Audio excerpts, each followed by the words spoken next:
Liala and Diego Bandido.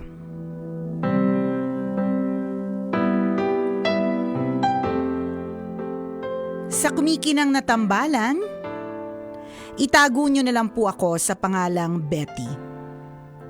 Nandito po ako ngayon sa Canada kasama ang asawa ko at 3 anak. Uy! Friend! Oh, it's been a while, Betty! Betty! Betty! Ano na, friend? Kaya nga. Ang lalaki na ng mga anak mo. Naalala mo ba nung araw? Ayan na nga. Di ba kami yung taga-tapik sa'yo kapag ka may kailangan ka? Tama. Betty naman. Oh. Porque taga-Canada. Frenemy na po.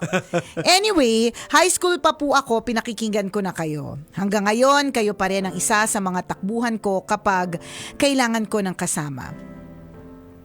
Kaya naman po ngayong hirap na hirap ako na isipan kong sumulat sa inyo. Ganito po kasi, 18 years na po akong kasal sa narcissistic kong asawa. Ang paniniwala po niya dapat pagsilbihan ko siya. Kapag may sinabi siya, dapat naiintindihan ko kahit hindi niya ipinapaliwanag. Kung ano ang gusto niya, yun dapat ang masusunod. Kapag hindi ko nagawa ang gusto niya, hindi niya ako kikibuin. Ako din ang literal na nagpapatakbo ng bahay namin. 2 ang trabaho ko. Pagkatapos ng mahabang shift, uuwi ako para magluto, magligpit, maghugas ng pinggan at gumawa ng iba pang gawaing bahay. Mas maaga siyang nakakauwi sa bahay pero hihintayin pa niya makauwi ako ng 10:00 ng gabi para magluto. Kapag nakikita niya akong pagod na bagod, sisisihin pa ako at sasabihin, bakit hindi ako magpahinga? Sinasagot ko na wala namang ibang gagawa at hindi kami kakain kung hindi ako magluluto. Makalipas ang maraming taon, napagod ako. Siguro kasi habang ginagawa ko ang lahat para sa kanya, wala naman ako natatanggap na kapalit. Kung may nagpapagaan man ang loob ko, yun ay ang 3 kong anak. Sila ang tumutulong sa akin sa abot ng kaya nila. Minsan naiiyak na lang ako sa pagod pero kapag nakikita kong tumutulong sila, parang kahit papaano ay nababawasan ang bigat.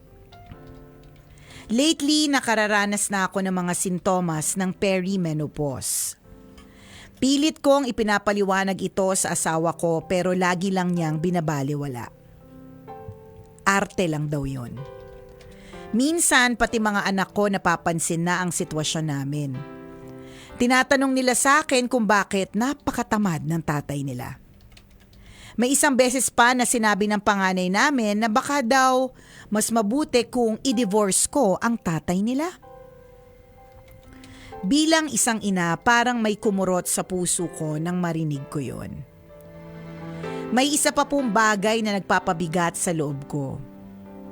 May mga kaibigan ako na ayaw niya. May nangyari kasing maliit na issue sa kanila mahigit 1 taon na ang nakalipas. Willing naman po na mag-reach out at makipag-ayos sa kanya yung mga friends ko pero napakataas ng pride niya. Ngayon may plano kaming maliit na get-together para sa birthday ng isa naming kaibigan. Inaya ko siya noon pero tumanggi siya. Makisabay na lang daw ako sa sasakyan ng iba naming kaibigan. Pero nang nag-request ako ng day off para doon, bigla siyang naging anxious at parang ayaw na niya akong pumunta. Parang kasalanan ko pa na gusto kong makita ang mga kaibigan ko. Parang bawal na akong magkaroon ng sariling social life dahil lang ayaw niya sa mga kaibigan ko. Pinipilit ko pa rin kumapit sa marriage namin dahil may mga anak kami. Iniisip ko na lang good provider naman siya. Pero sa kabila noon, pakiramdam ko, unti-unti akong nauubos.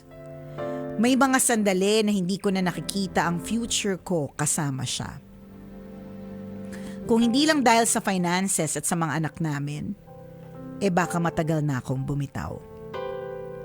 Masakit mang aminin pero siya ang pangunahing pinanggagalingan ng stress ko ngayon. Tambalang kumikinang, sana po ay mapag-usapan po ninyo sa podcast itong sulat ko. Malaking bagay po sa akin na mapakinggan ito lalo na sa mga gabing pakiramdam ko mag-isa ko. Palagi po ako nakaabang tuwing Monday sa bagong episode po ninyo. May podcast bukas kasi kami, tas every Monday ang new drop. Yan. Maraming salamat po at naway patuloy kayong maging liwanag at sandalan ng maraming taong tulad ko na tahimik na lumalaban sa buhay. More power po sa inyong dalawa. Sana kapag umuwi kami ng Pilipinas, magkaroon ako ng pagkakataon na makita kayo at mapasalamatan ng personal. Ay, salamat lang! Ang inyong kumikinang na tagapakinig, Betty!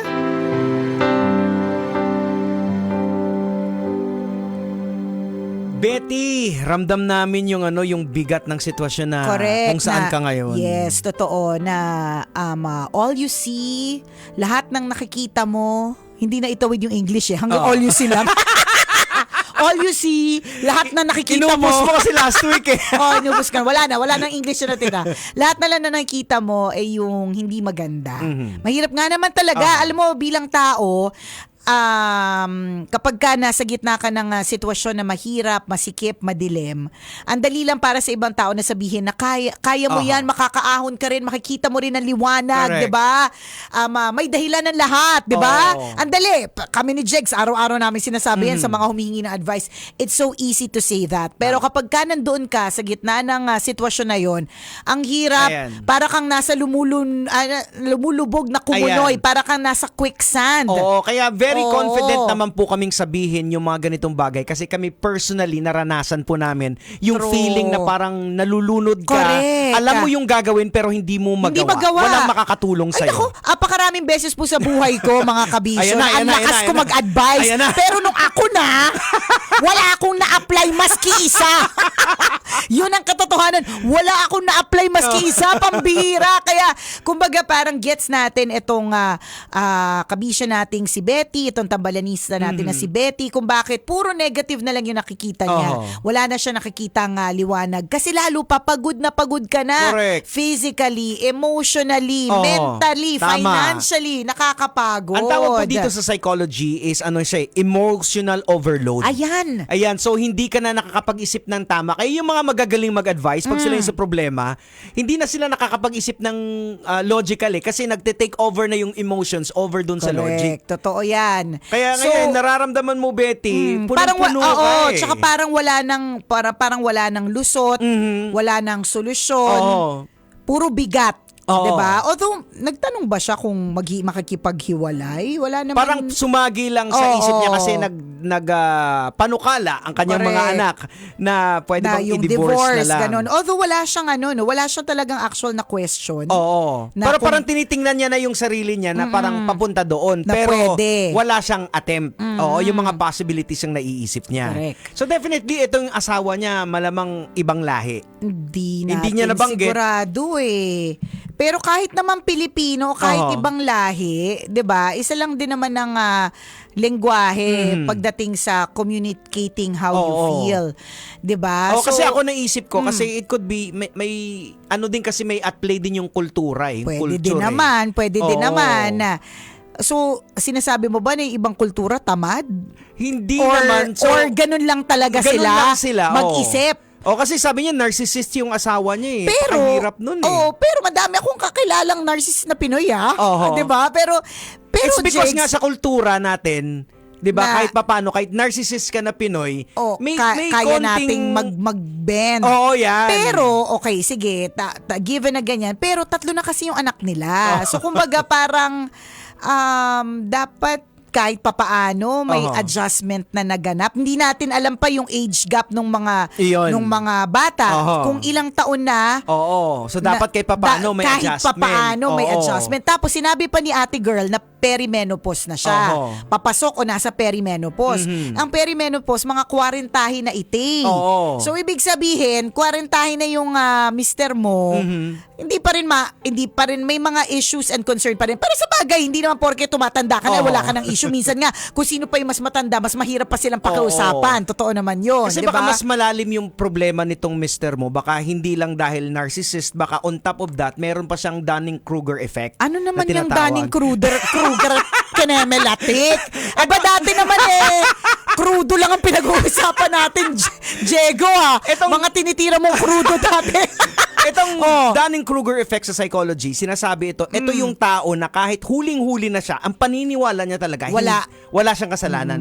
Hindi niyo nakita yung ginawa ko. So, ibig sabihin na Yun yung reality niya, ha? Correct. Correct. So, yun yung reality niya. So, ibig sabihin, in the same way na parang pag nagpe-perimenopause ang isang babae, na ang reality mo is, ang reality ng mga nagpe-perimenopause, iba-iba yan Basta may connection sa imbalance ng hormones. So, pwedeng mas mainit ang ulo, mas matampuhin, mas emotional, mas sensitive, mga ganyan. So, siya naman, nandun din siya sa realidad niya. Bakit kayo hindi magkatugma ng realidad? Yun totoo, bakit kayo nasa multiverse? Diba? Dapat universe. So magka-clash talaga Yung isa kailangan ng pangunawa, yung isa ayaw mag-unawa. Kaysa napakasakit na sabihan, nag-iinarte ka lang. Kaya nga, 'di ba? Kasi mahirap sabihin na nag-iinarte ka lang sa isang bagay katulad ng perimenopause na ikaw mismo hindi mo rin siya masyadong maintindihan. Hindi mo siya ma-explain kasi nga anong gagawin mo kung konektado talaga ito sa sa nangyayari sa loob ng katawan mo, 'di ba? Kung paano gagawin, hindi namin alam, 'di ba? Kasi kung mga ganito na medyo mas malalim na, I would feel like hindi kami yung mga tamang tao na kapag ganito na malalim kung may mga kuruging effect pang nalalaman si Diego Bandito tas nasa perimenopause na stage ka na din. 'Di ba? Hindi ba't dapat ang mas magtatakal na to ay isang eksperto, yung professional pagdating sa ganyan. Correct. Kasi kapag kami lang ni Diego, ang mga pwede naming sabihin, kumuha ka ng isang kutsarita ng iodized salt. Tama. Ihalo Correct. at ibudbud Ayan. sa crudo. Ayan. Tapos ilagay niyo mo dun sa tansan, ilagay mo sa labas ng bahay. Correct. Hayaan mo mahamugan. Ayan. Painitan, then hamog. Depende sa season ngayon sa Canada. Tapos iinumin mo. Pampakinis kasi ng balat yun. Correct. Pag kuminis ka, baka sakaling gumanda ang ano nyo. At pinaka-importante yung tansan, wag mong itatapon. Baka sakaling... Akala ko baka sakaling proof of purchase. Pwede kang manalo, tas yumamang ka, tas layasan mo na. See? Tingnan mo yung advice namin. Walang sense. Walang sense. Hindi, we can only do so much. Alam mo, ang isang bagay na natutunan ko sa coaching course that I took is that yung mga coaches, lalong-lalo na kung hindi nila expertise ang isang bagay, hindi para sa kanila manggaling yung advice. It's really more of ang coaches ang gagawin nila is to guide, uusisain, tatanungin para eventually troubleshoot mo. Actually hindi nga Doon ko nga lang nalaman, Jegs, na the coaches do not troubleshoot, do not even attempt to troubleshoot. So ina-assess nila. Ina-assess, pero dapat yung parang hanggang sa ma-realize na lang nung coachee o yung kinakausap, in this case si Betty, ma-realize na lang ni Betty na sa pagtatanong at pag-uusisa na oo nga ito pala yung kailangan kong gawin. So kumbaga yung coach, yung taga-proseso. So in our case ni Jegs, hindi naman kami certified pa na mga coaches talaga, pero ang kaya namin gawin is katulad ng ginawa namin kanina. Inasa-isa namin yung mga Kruger Kenemelet effect, yung perimenopause mo, kung may lahi ba siya o wala, yung pagiging narcissist, 3 ang anak, di ba? Yung mga ganong sitwasyon para eventually ikaw din yung mag-isip. Pero more so, mas maganda ang makikipag-usap talaga sa sa'yo, kung apakalalim na talaga, hindi yung mga kaibigan mong manginginom, hindi yung mga kaibigan mong magpapahid ng dulo ng tansan sa mukha, kundi yung tunay na expert. Tama. Lalong-lalo na pagdating sa marriage, napakalalim yan eh. Oo. Diba? Malalim kasi may psychological na may ganun eh. kasama eh. Correct eh. Baka may gamot na iinumin. Hindi namin alam. Ako ba ang kumikinang ulo, Diego Bandido? At ako kumikinang ina mo, Nicole Yala. Kailangan pa bang i-memorize yan? Basic! Diba? Parang hindi ko maano eh. Kasi lalo na, halimbawa, yung sinasabi mong Kruger effect. Dunning-Kruger effect. O, how do the experts even treat yung mga may ganon? May mga ano sila. Itong Dunning-Kruger, pangalan kasi to ng tao. Ng tao, malamang, obviously. So, parang ang ginawa niya, nagpahid siya ng lemon sa mukha na pag-iisip niya na hindi siya makikita na magnanakaw sa bangko. Parang So, kahit nahuli na siya. Correct. Alam niya, para sa kanya, wala. Yan, oo. Kasi ang iniisip niya, invisible siya. Yes, oo. Oh, ganon. So, and how do you even treat that? Yes, oo. So, kinakailangan talaga ng professional help dito. Ito assessment lang ni Diego yan. Hindi naman siya sure. Hindi ko sure, sabi ko baka. Baka. Oo. Diba, hindi niya naman sure kung ito nga talaga yung sitwasyon na meron siya, kasi may diba? mga test na dapat gagawin. Correct, diba? Yung test na yun, wala kami nun. Correct. Ang meron lang kami, pang test ng UTI. Yan. Kami lang marites. Si Diego, testosterone. Diba, wala? So, ang sinasabi lang din namin na there's a perfect people who can actually help. Lalong-lalo na kung ganito, kung yung pagpaproseso. Tsaka, ang pwede lang kasi talaga namin mabigay ay mga sobrang surface level lang. Yes. Kasi ano ba naman, ang coaching lessons nga, Jegs, it takes mga 6 to 10 sessions. Ito ilang minuto lang tayo, tas may halo pang kabalbalan, di ba? So, di talaga tayo makapagbigay. Oo, tsaka tama. hindi dapat din maging solusyon yung paghihiwalay. Kasi unang-una, hindi nyo pa nakita kung saan nanggagaling problema, anong gagawin, wala pa eh. Dun sa mga anak na nakakakita ng syempre parang ang mga anak kasi kaya may mga ganyan na silang mga suggestions. Maybe because Nakikita they're also nila. exposed na to social media na ang ginagawa ng mga ibang nakikita nila na pag may problema, naghihiwalay. And then plus nadadamay kasi sila eh. Pwede din. Sa loob ng bahay. Correct. O di naman kaya, wala ng peace. Yung relationship, parang medyo hindi na siya maganda. So may mga ganong pag-suggest. Alam mo yun. And kapag kasi may ganong suggestion galing sa anak, katulad nga na nararamdaman ni Betty, parang feeling mo siguro, Betty, saan ako nagkulang? May mali siguro talaga sa akin. Hindi eh. Yung mga suggestion na yan yung galing sa trauma effect again ng utak natin. Flight mode, hindi umalis Alis ka na lang. lang. Para walang stress. Lalayo ka, pero yun ba yung tamang solusyon? Or pwede din naman kung halimbawang magka-flight mode, maaaring certain period para kalmahan lang or mamiss ang isa't isa, space. Wala din naman masama sa space, 'di ba? Space to think, space to miss each other, 'di ba? Yung ganun. Yun nga lang kapag may mga bata kasi, ang hirap ng may space. Totoo. Ayan. Kaya ako hindi ko naaway asawa ko eh. Kasi pag inaway ko siya, sino maghahatid ng mga bata? Ako din yung So, adjust na lang ako. Anong tawag doon? Anong tawag doon sa effect na yun? Ang tawag yun eh. Ayun, lagi natin nakakalimutan yun. Fawn? Oo, fawn, which is accepting na lang the situation. I-accept mo na lang. Oo. Para ma-release yung stress na correct, yun. Correct, parang ganon. So, ako, ganon na lang ako. Kasi, feeling ko, it's choosing always the lesser evil. But that's me. Diba? That's me. At hindi lahat kayang gawin yun. At hindi din naman lahat ng sitwasyon applicable yun. Hindi lahat ng sitwasyon applicable ang flee, hindi lahat ay flight, fawn, or fight. Ganon. So yun yung sinasabi lagi ni Nicole na choose your battle. Diba? Correct. Ako choose your battles hindi na para patulan ko yan lahat. Napakarami namang dapat isipin para isipin ko pa yung bagay na yan, 'di ba? So, yung ganon, din sa sitwasyon ninyo, alin yung mga battles na i-choose mo lang na labanan. So, podcast na to. Hindi ko sigurado kasi kung may naiambag tayo sa kanya, pero pwede naman na nasa podcast na.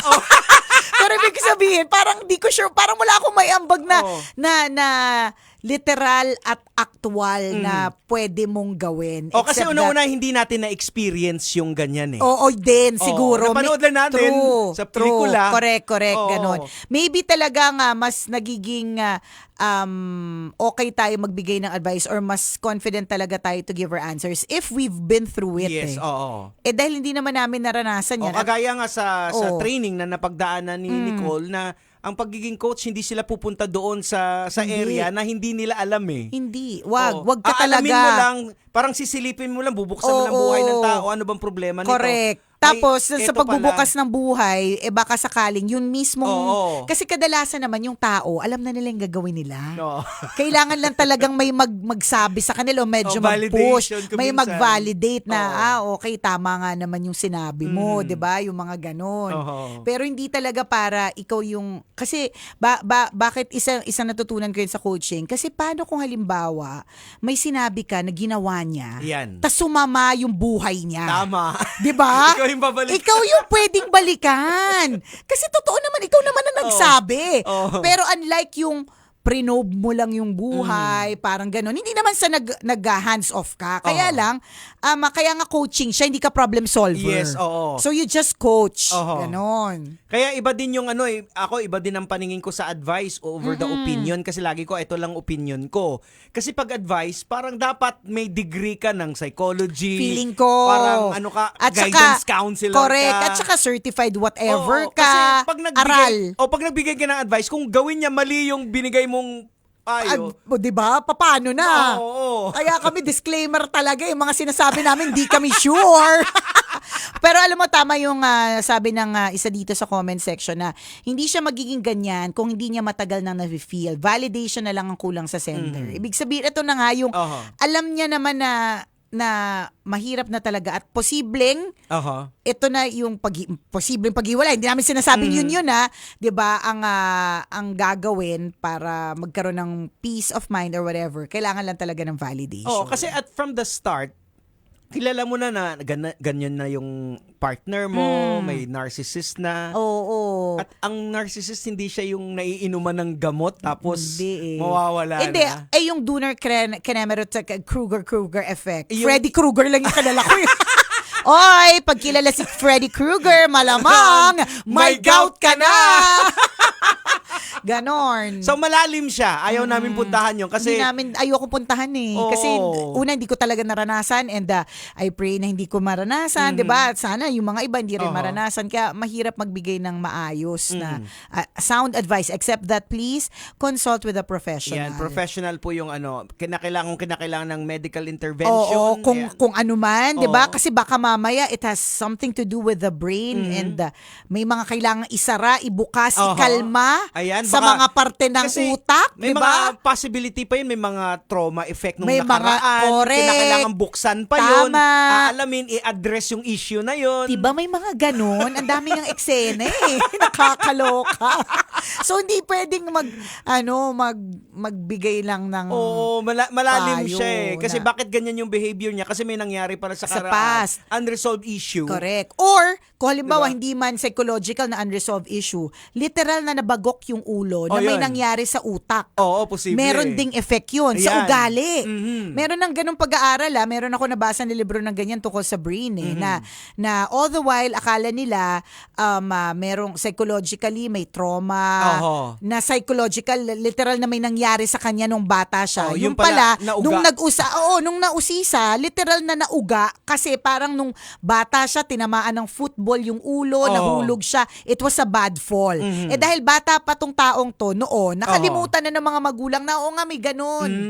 So nung nag-inusisa, pinag-aralan ng eksperto, doon nagmula. So tama na yung medication na naibigay.